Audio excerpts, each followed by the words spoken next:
Hello, beautiful souls. I'm Coach Rachel Lynn, and today I'm going to talk to you about building emotional wealth. Another way we could look at this is protecting your energy, adding deposits, and accruing an emotional savings account that you have readily available to manage stress or overcome adversity. I'm referring to emotional energy, not just the physical energy needed to complete tasks or chores. However, one does affect the other. You ever had days where you were completely mentally drained before 10 a.m., or your emotional bank account was spent before the day even got going? The type of day that you just idled or drifted through the hours with little enthusiasm, motivation, and joy, or even responded to others in a manner with which you later came to regret. If you can relate to this experience, then this video is for you.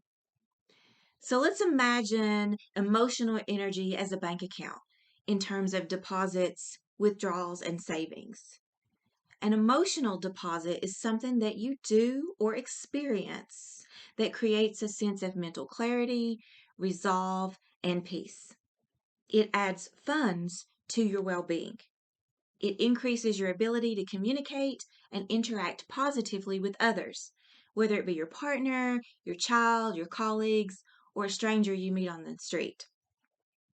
Emotional wealth encompasses empathy, which is being able to put yourself in someone else's shoes, resilience, which is the ability to bounce back when faced with adversity, and inner strength, which is the ability to observe your own thoughts and emotions and respond wisely to what you are experiencing. In other words, you have enough funds in your emotional bank account to readily meet the demands of the day. The more emotional wealth you have, the more generous that you can be with others and the better that you will feel. So, what role do our thoughts have on our emotional bank account? The thoughts we think directly determine whether we are adding deposits or making withdrawals to our account. Therefore, we must be mindful of our thoughts and intentionally choose them rather than fall victim to them. People who are financially wealthy manage their money well. People who are emotionally wealthy manage their emotions well and have figured out ways to have multiple flows of emotional income. So, here are 5 ways to build emotional wealth. Number 1, consciously choose your thoughts. When you notice that you are thinking thoughts that are creating feelings such as anger, frustration, anxiety, or fear, change the station. Each thought carries with it a vibrational frequency, and the longer you stay tuned to it, the longer you replay it over and over in your mind, the more emotional money is coming out of your account. And what you say to yourself with repetition and strong emotion is programming your subconscious mind, which controls 97% of your behavior. And also know this frequency is measured by a unit called Hertz, Hertz. Therefore, if it hurts to think about it, you need to change your thought frequency. Your mindset is your biggest predictor of well being and success. Number 2, practice meditation. I speak from personal experience when I say that this practice has helped me through so many life stressors to feel more calm, hopeful, and assured. Meditation comes in many forms. I personally prefer guided meditations that are related to certain topics that reflect what I'm experiencing at that time. I also enjoy just putting on some meditation music and sitting quietly. Some people get in a meditative state when they are running or listening to music. There are no wrong ways to engage in this meditation practice, and it looks different for each person. And note, just because your mind wanders, this is normal. It's going to wander. It does not mean that you are not capable of meditating. You just simply recognize that your mind has wandered and consciously and intentionally bring it back to the present moment. No judgment, just observation, you will find that the answers that you seek are always coming to you in a state of calm and stillness rather than when you're trying to force them to figure everything out in that mind frame. This allows your creativity to flow and divine guidance to lead the way. Number 3, express gratitude. In other words, count your blessings, shifting your mind to things that are working, and what you are grateful for instantly shifts your energy to a higher frequency. Most people are focused on what is wrong, what is unfair, what is not working, or potential negative outcomes. You have to make a conscious choice to include some time each day to reflect on the positive aspects of your life, even if some days you have to look harder to find those. They're there. And if you are watching this video, you are alive and breathing, take note that that is the first thing to be grateful for. Number 4, engage in regular self-maintenance. Even the most valuable automobiles will leave you stranded beside the road if they are not regularly maintained.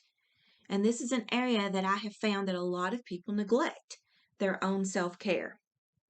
Many people think that it's selfish to put themselves first or see themselves as unworthy of their own time and energy. Again, mindset is your biggest predictor of well-being and success. And if this is your mindset, you are likely to end up sitting curbside on the road of life. For me, my self-maintenance is meditation, physical activity. I aim for 10,000 steps each day, drinking sufficient water, fueling my mind with information that is enriching to my well-being and success. I don't engage in trivial conversations that involve speaking ill of others, for this lowers your vibration. I do not watch, listen to, or associate with anything that lowers my energy and my vibe. I take time out to just be alone and to recharge. I can recognize when my emotional bank account starts to get low, and I intentionally give myself a time out. You do yourself and the world an injustice if you don't take time to care for yourself so that you can offer the best version of you to everyone around you. And number 5, set boundaries. This is a must. People will run you over without a second thought if you do not speak up for yourself and set boundaries. I know it's tough. Sometimes that's uncomfortable. And I've worked with so many people over the years that really struggle with this. They felt they were doing something wrong or were going to upset other people or were just plain being mean. But none of this is true. You are responsible for the effort, but you can't control how others respond. And you need to be in the driver's seat of your life, not picking up hitchhikers who may become dangerous or damaging to you. Setting boundaries at its simplest is saying no to things that you don't want without putting yourself through a guilt trip. Setting boundaries, being upfront and honest with others about your expectations and holding others accountable for their actions or lack thereof. Setting boundaries is knowing how you want to be treated and accepting nothing less than what you know you deserve. Remember, you teach others how to treat you by what you continue to tolerate.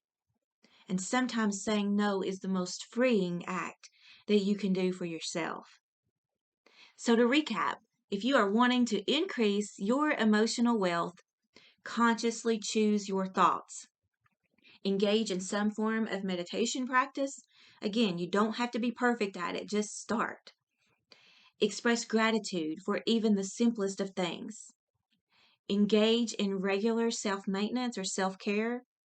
And set boundaries by putting your foot down to the things that don't resonate with the vibration that you want to experience.